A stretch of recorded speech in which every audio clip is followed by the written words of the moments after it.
이사야 20장 1절에서 6절입니다. 아시리아 왕 사르곤이 보낸 다르단 장군이 아스돗으로 와서 아스돗을 점령하였다. 그 해에 주님께서 아모스의 아들 이사야를 시켜서 말씀하셨다.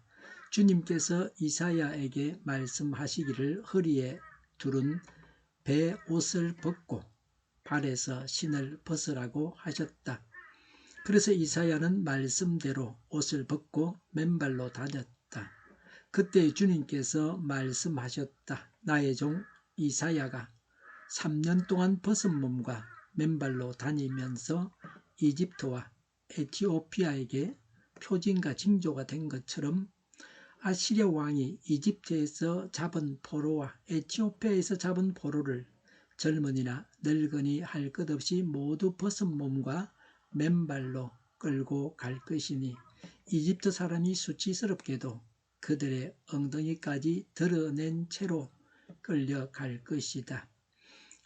그리하여 에티오피아를 의지하던 자들과 이집트를 그들의 자랑으로 여기던 자들이 두려워하고 부끄러워할 것이다.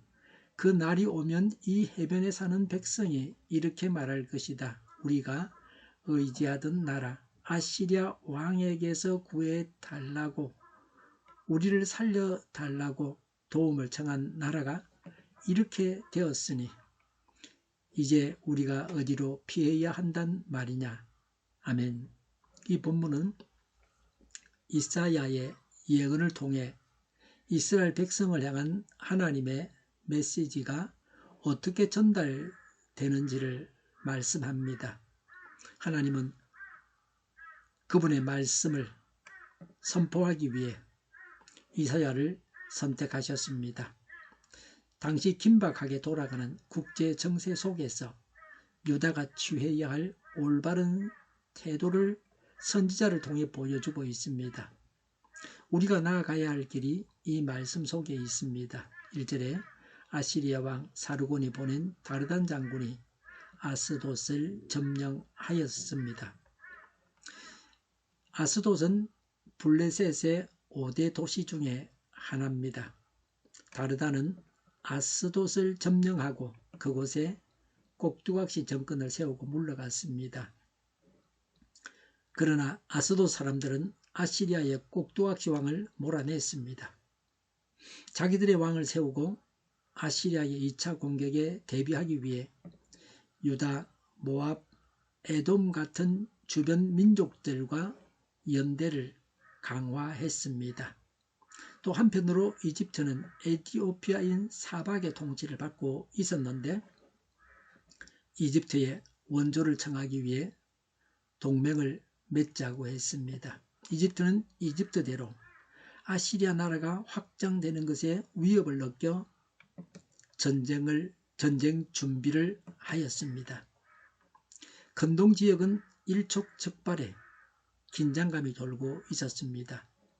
이와 같은 국제 정세 속에서 유다는 반아시리아 전선에 참여하는 동맹을 맺고자 했습니다. 이런 때에 하신 말씀입니다. 하나님의 말씀입니다. 그러나 하나님은 이사야를 통해서 반아시리아 동맹에 가담하지 말라고 경고하셨습니다. 오늘날도 하나님의 음성에 귀를 기울이면 우리나라가 어떤 나라와 관계를 맺고 어떻게 외교를 해야 하는가를 알 수 있습니다. 이들의 그 해에 주님께서 이사야를 시켜서 말씀하셨다. 허리에 두른 베옷을 벗고 발에 신을 벗으라고 하셨습니다. 이사야는 말씀대로 옷을 벗고 맨발로 다녔습니다. 하나님은 이사야에게 특정한 행동을 지시하십니다. 이사야는 3년 동안 벙어리처럼 지내라는 명령을 받습니다. 이는 이사야가 하나님의 뜻에 순종함으로써 이스라엘 백성이 겪게 될 심판의 상징이었습니다. 우리의 삶에서도 하나님은 때때로 이해하기 힘든 명령을 내리실 수 있습니다. 그러나 그 명령 뒤에는 항상 하나님의 계획이 있습니다. 이런 행위를 선지자적 예언 행위라고 합니다. 선지자가 하나님의 말씀을 더 강력하게 전달하기 위해서 말로만 예언을 하는 것이 아니라 특별한 행동을 했습니다. 벗은 몸과 벗은 발은 당시 전쟁에서 패전하여 포로로 잡혀가는 자들의 모습입니다. 속옷만 입고 있었습니다. 고대 근동에서는 겉옷을 벗고 속옷만 입어도 벌거벗은 것으로 간주되었습니다. 이사야가 벗은 몸과 벗은 발로 돌아다닌 것은 매우 상징적인 행동입니다. 만약에 유다가 아시리아를 두려워하여 이집트나 주변 국가들을 의지하여 동맹관계를 맺는다면 전쟁에서 패할 것은 물론이고 벌거벗은 채로 포로로 끌려가는 비참한 상태에 빠질 것이라는 겁니다. 하나님께서 이사야를 통해 이런 방법으로 예언을 하신 것은 자기 백성을 사랑하시는 하나님의 사랑의 속성에 기인한 것입니다. 이사야 선지자는 개인적으로 수치스러웠지만 하나님의 명령에 따라서 3년 동안이나 벌거벗은 채로 다녔습니다. 이런 이사야의 전적인 순종은 오늘 우리에게도 귀감이 됩니다. 이사야와 같이 순종해야 합니다. 이사야는 하나님의 말씀을 전하여 우매한 자기 백성을 깨우치는 사명을 받았습니다. 오늘 우리는 어떤 사명을 받았습니까? 3절에 그때 주님께서 말씀하셨다. 나의 종 이사야가 3년 동안 벗은 몸과 맨발로 다니면서 이집트와 에티오피아에게 표징과 징표가 된 것처럼 했습니다. 3년은 아시리아가 아스돗을 포함하여 함락시키는 데 걸린 기간입니다.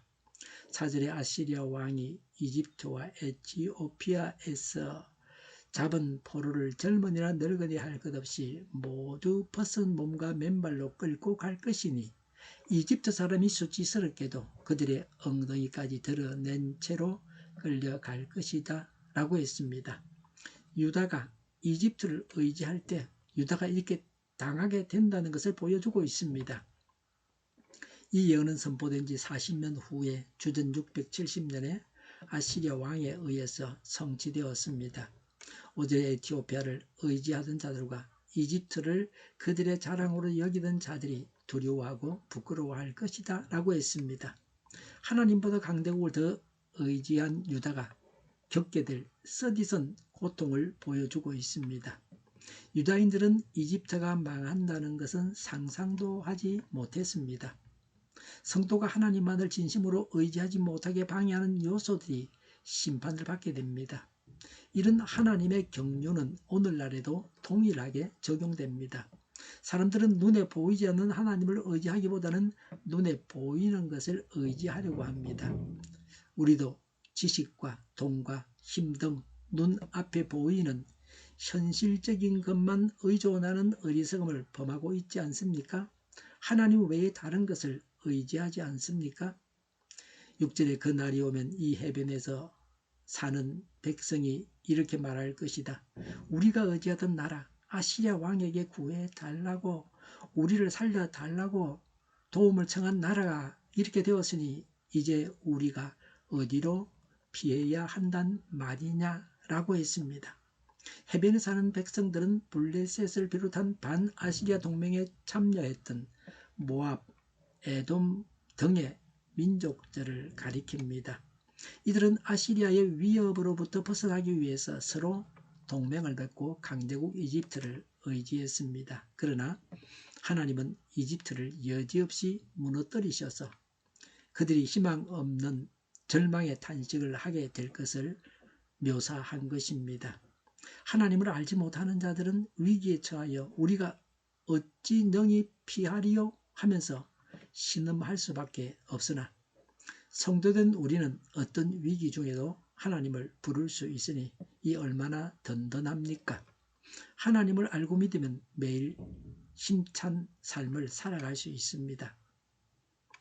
하나님은 한번 작정하신 계획은 어떤 세력의 방해도 받지 않고 이루어 나가십니다. 지금 우리의 상황이 어려울지라도 하나님의 약속이 반드시 이루어진다는 믿음을 가지고 굳건한 신앙생활을 해야 합니다. 변화무쌍한 국제정세 가운데 믿고 의지해야 할 분은 오직 하나님뿐이십니다. 그러나 이 메시지에는 희망이 있습니다. 하나님은 자기 백성을 지키시고 보호하십니다. 이사야의 경고가 단순한 파멸의 예언이 아닙니다. 회개와 구원의 기회를 제공하는 메시지임을 잊지 말아야 합니다. 하나님은 우리가 회개하고 하나님께 돌아오기를 원하십니다. 우리의 불순종에도 불구하고 하나님은 여전히 우리에게 손을 내밀고 계십니다. 하나님의 명령에 순종하는 삶이 얼마나 중요한지를 다시금 상기시켜 줍니다. 우리는 우리의 삶 속에서 하나님이 말씀하시는 것을 귀 기울여 들어야 합니다. 하나님의 뜻에 따라 살아가야 합니다. 하나님은 우리의 삶에 항상 함께 하십니다. 우리를 지키시고 보호하십니다. 그러므로 하나님께 나아가 회개하고 그 사랑과 은혜를 받아들여야 합니다. 하나님 외에 어떤 것을 의지해서는 안 됩니다. 눈에 보이는 사람을 의지하기 쉽습니다. 사람을 의지하지 말아야 합니다. 하나님을 의지해야 합니다. 기도하겠습니다. 하나님의 말씀을 통해 우리가 듣고 배운 것을 마음에 새기게 하옵소서. 하나님의 뜻을 따라 살아가기를 원합니다. 우리의 불순종을 용서하시고 언제나 하나님께로 돌아오게 하시옵소서. 우리의 삶 속에서 하나님의 보호와 인도하심을 느끼게 하시고 다른 이들에게도 그 사랑을 전하게 하옵소서. 사람을 의지하지 않고 세상 나라를 의지하지 않고 하나님만 의지하겠습니다. 그렇게 하게 하옵소서.